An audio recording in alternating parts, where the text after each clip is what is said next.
ஒரு பெரிய மென்பொருள் நிறுவனத்தோட இயக்குனர் 4000 கோடி ரூபாய் ஊழல் செஞ்சதா குற்றம் சாட்டப்பட்டு நீதிபதி முன்னால ஆஜர்படுத்தப்பட்டாரு. நீதிபதிக்கு அவரை பார்க்கவே பரிதாபமா இருந்துச்சு. காலையில உங்களுக்கு சாப்பிடறதுக்கு உணவு ஏதாவது கொடுத்தாங்களான்னு கேட்டாரு.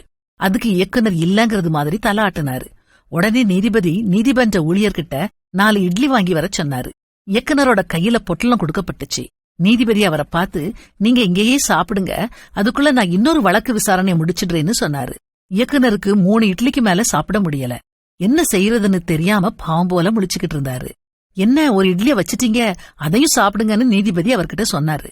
அதுக்கு இயக்குனர், முடியல ஐயா, என்னால சாப்பிட முடியலன்னு சொன்னாரு. அதுக்கு நீதிபதி சொன்னாரு, பாத்தீங்களா, உங்களால சாப்பிட முடிஞ்சது 3 இட்லி தான். அதுக்கு மேல உங்க வயிற்றுல இடம் இல்ல. இதுக்காகவா நீங்க 4000 கோடி ரூபாய் ஊழல் செஞ்சீங்க? மனுஷனுடைய அத்தியாவசிய தேவைகள் ரொம்ப குறைச்சல், அகந்தையின் தேவைகள் தான் அதிகம். உங்க வயிற்றுக்கு தீனி போடுறது ரொம்ப ஈஸி, அதுக்கு 4 இட்லியே அதிகம். ஆனா உங்க அகந்தைக்கு 4000 கோடி என்ன, 40,000 கோடி கூட பத்தாது.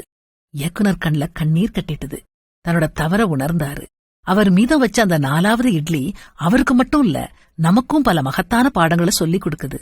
வேதத்துல எவ்வளவு அழகா போட்டிருக்குது தெரியுமா? உலகத்திற்கு நாம் எதையும் கொண்டு வந்ததில்லை, உலகத்தை விட்டு எதையும் கொண்டு போகவும் முடியாது. எனவே உணவும் உடையும் நமக்கு இருந்தால் அவற்றில் நாம் மனநிறைவு கொள்வோம்.